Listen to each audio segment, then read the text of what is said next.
자, 2025년 11월 10일 저녁 8시 41분이에요. 1584년 힉소스 왕조가 이제 몰락을 하고 1584년 18왕조가 하 이집트를 통치하기 시작을 했어요. 이제 이스라엘 민족이 이집트 이주 후 이제 하나씩 이제 노예로 전락하는 그 시점이 다가와요. 61장 야사르체 61장 요셉이 110세로 1585년 사망을 하고 힉소스 왕조의 마지막 파라오 마그론이 81세로 전사를 해 1584년에 힉소스 왕조가 하 이집트에서 퇴출이 돼서 멸망을 하게 돼요. 그리고 하 이집트의 새로운 통치 권력 18왕조가 하 이집트를 통치하기 시작했어요. 이 18왕조의 수도는 데베라고 하는데요. 그보다 조금 중간 이집트 정도 돼요. 여기는 해안가, 하 이집트는 힉소스 왕조고 더베는 중간, 이집트의 중간 정도 돼요. 자, 야사르체기 61장 1584년 애굽의 18왕조 설립자 아흐모세 1세가 이렇게 통치 기간이 있는데 요때 18왕조로 설립했고 요때 총리 요셉이 사망했고 또 요때 힉소스 왕조의 마지막 파라오 마그론이 81세로 전사했고 또 힉소스 왕조의 마지막 잔당들이 이 가나안 땅까지 넓게 퍼져서 살고 있는데 그쪽으로 잔당들이 가서 거기에 요새를 이제 지키고 거기서 마지막 마지막 전쟁하고 다 전사했어요. 그 다음에 요게 이제 아흐모세가 사망했을 때 힉소스 왕조의 마지막 왕 마그론이 81세로 1584년 전사한 직후에 그의 모든 백성들에게 명하여 그 아흐모세 1세를 위해서 애굽에 견고한 궁전을 지으라고 하였다. 1584년 야세르체 61장 2절 애굽의 18왕조 설립자 파라오 아흐모세 1세가 또한 그들의 야곱의 아들들에게 명하여 그것 자기 왕궁을 짓는 일에 애굽 사람을 도우라고 하였다. 애굽 사람들이 통치한 왕이 거할 아름답고 우아한 궁전을 지었다. 그가 거기에 거했고 그의 정부를 새롭게 구성했고 그가 견고하게 통치하였다. 그러니까 어디에다가 궁전을 지었는지는 확실히 모르겠어요. 왜냐하면은 그때 당시 수도는 더베인데 더베에다가 지었는지 아니면은 이제 밑에 힉소스 왕조에 있던 거기다 지었는지 모르지만 제가 볼 때는 이 왕이 거할 아름답고 우아한 궁전은 그 수도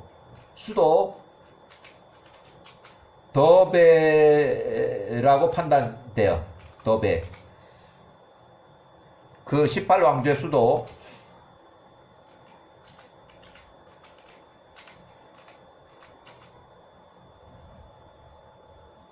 자, 야세르체기 61장 3절 야곱의 아들 스불론이 그 해에 죽었으니 이스라엘이 애굽으로 내려간 지 72년 되는 해에 1584년이라 스불론이 죽을 때 그의 나이는 114세였다.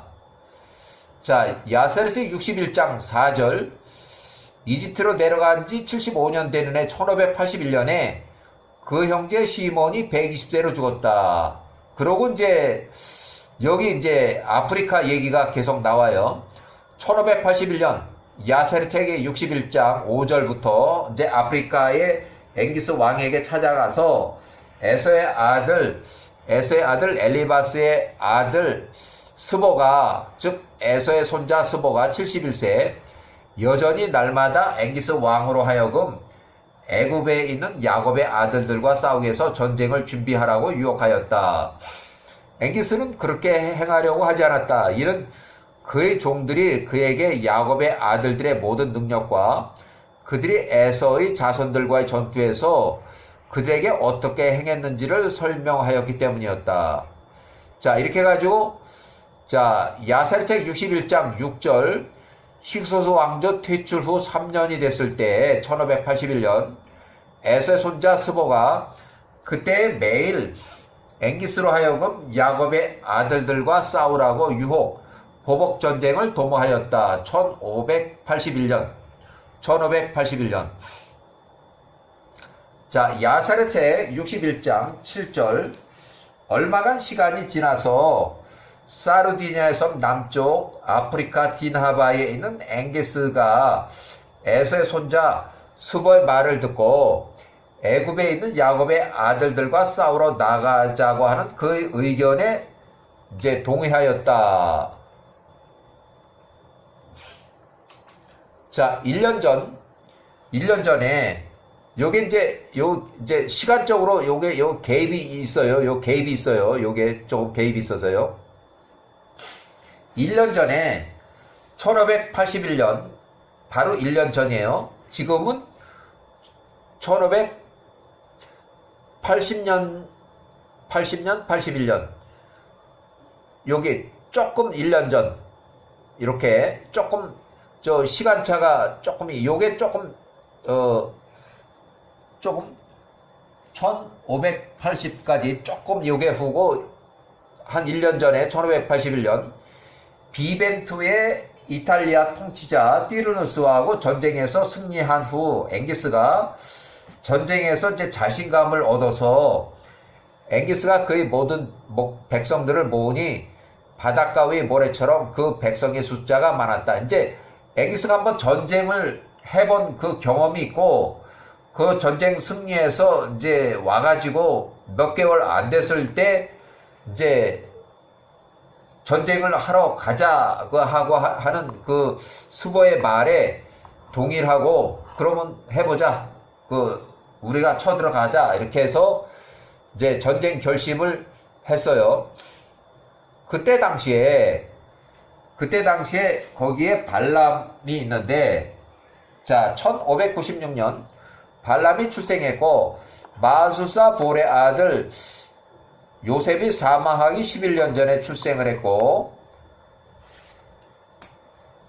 자, 그 다음에 야세르책이 61장에 이제 보면은, 야세르책 61장에 보면, 이집트 이주 후 75년 되는 해, 1581년에 발람이 15살이라고 이제 여기 나와 있어요. 그러면은 발람의 나이를 계산하는 기준이 돼요. 이때가 1581년 발람이 15살 이렇게 해서 계산해서 나중에 모세가 출생할 때는 발람이 70세가 돼요.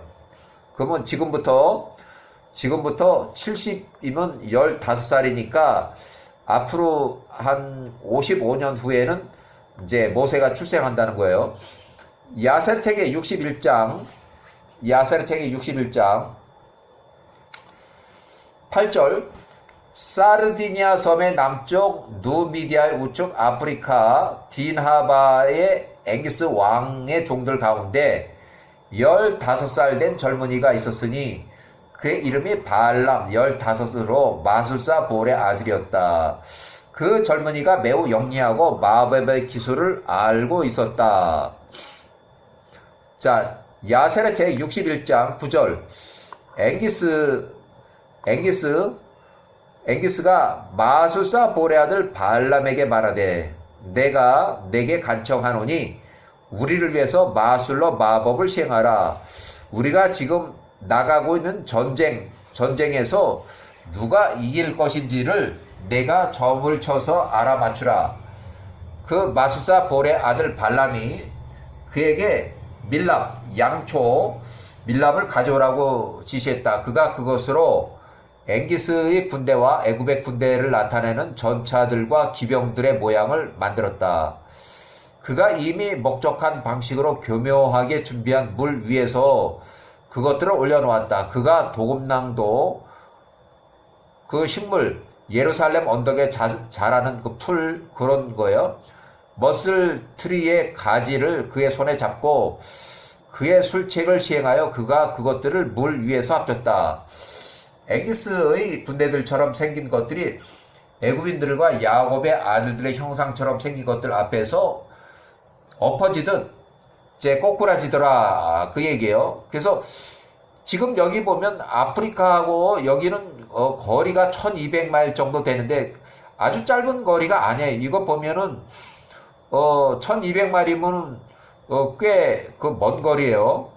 그래서 야살의 책의 61장 11절, 이에 볼의 아들 발람이 앵기스에게 이 일 점괘로 패전을 이제 보고하니까 앵기스가 실망을 하고 수보가 전쟁을 도모하는 그 무리한 전쟁을 위해서 애굽으로 쳐 내려가기 위해서 자신을 무장하지 않고 그 성읍에서 그냥 머물렀다. 무리한 전쟁을 이제 포기한 거예요. 자, 엘리바스 아들 수보가 보니까 앵기스가 실망해서 애굽인들과 싸우기 위해서 이제 출전을 하지 않더라, 이거예요.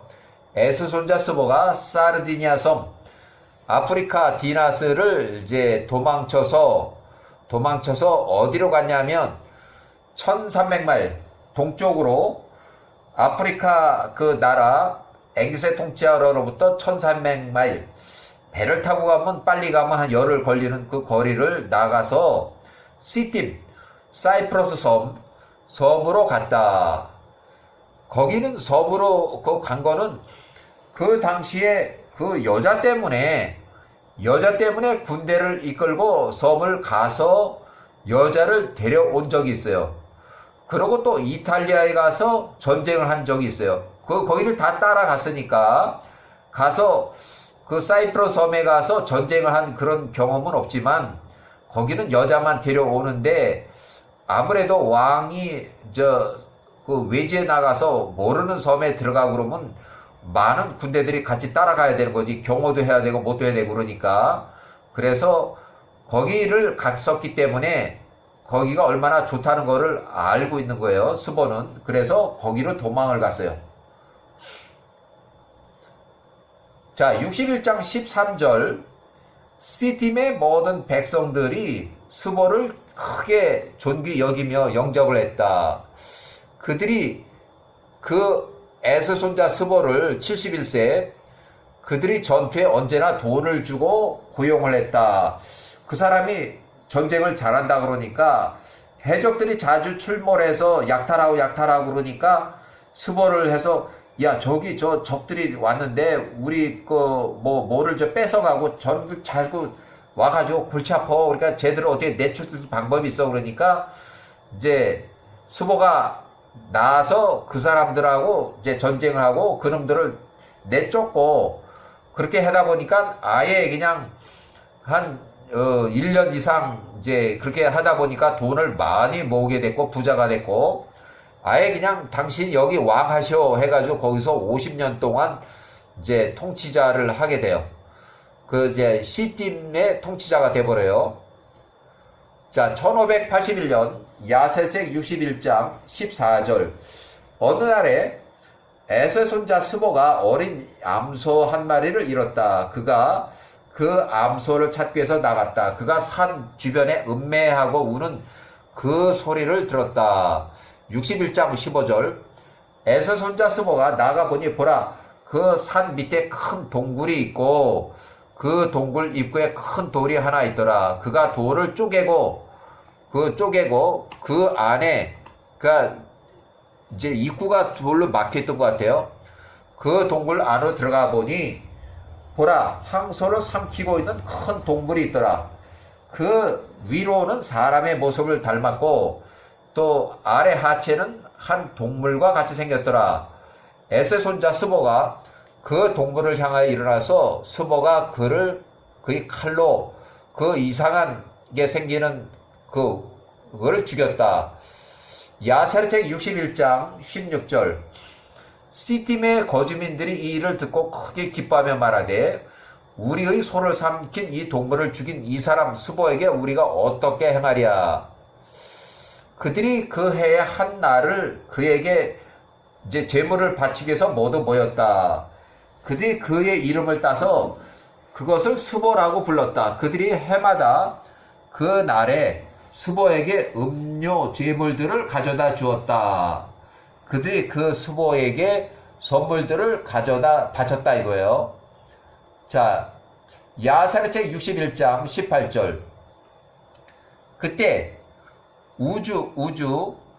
우주의 땅에 뿌집나의 한 사람 이렇게 딸 앵기스의 아내 자니아가 이제 지금은 이제 시집을 와가지고 아프리카의 통치자 왕의 아내가 된 거예요. 앵기스의 아내 자니아가 병이 들었다. 앵기스와 그 관료들이 보니 그녀의 병이 중하더라. 이에 앵기스가 그 현인들에게 말하되 내가 자니아를 어떻게 행하랴? 내가 어떻게 해야 그녀를 병에서 낫게 할 수 있느냐 하니 그 현인들이 그에게 말하되 우리나라의 공기와 시팀의 공기가 다르고 우리나라의 물이 그들의 물과 같지가 않습니다. 이것 때문에 왕비가 아프게 된 것입니다. 그러니까 그 사이프러스 섬에서 물과 그런 것들을 가져오라고 이제 시킨 거예요. 배를 이제 가지고 가서 거기서 많은 물과 이런 흙이나 돌 이런 것들을 이제 하나씩 가져오게 돼요. 자, 공기와 물이 바뀌어서 그녀가 병이 들었습니다. 그녀의 나라에서 그녀는 뿌르마라오는 물만 마셨습니다. 그곳은 그녀의 조상들이 다리를 놓은 곳입니다. 이렇게 해서 자, 앵기스가 그들이 종들에게 명하여 시딤으로 가서 뿌르마의 물을 그릇에 담아 가지고 오게 하였다.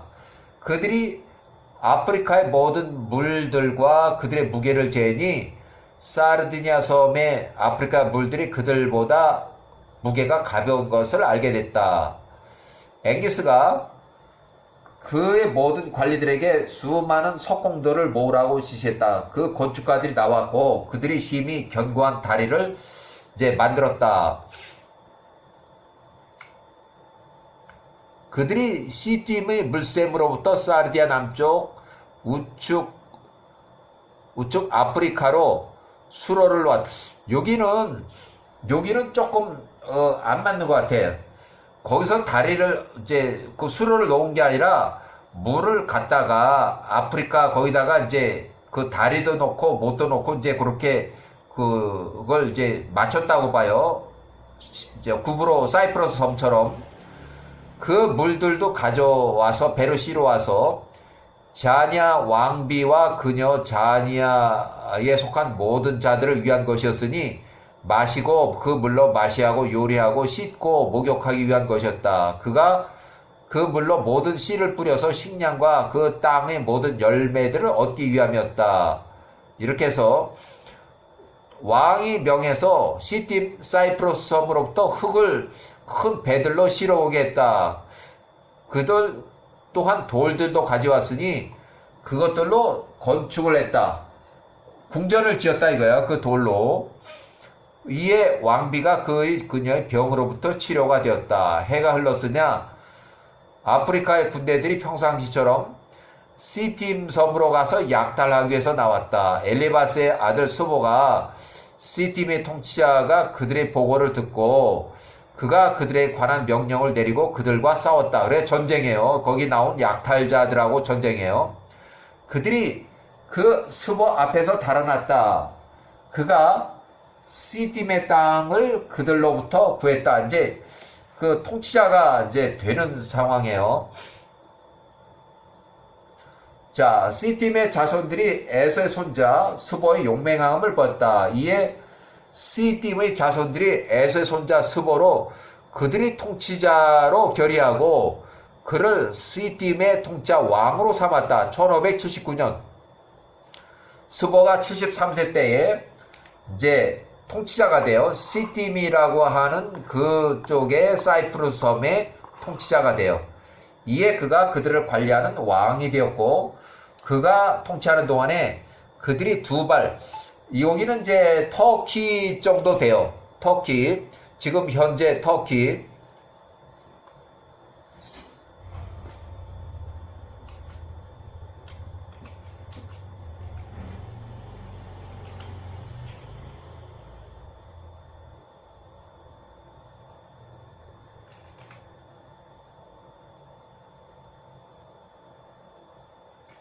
터키, 현재 터키 자손들과 그 주변의 모든 선들을 정복하기 위해서 나갔다. 이렇게 해서 이제 하나씩 에서가 이제 이집트를 다시 공격할 그런 기회를 이제 보게 돼요. 여기까지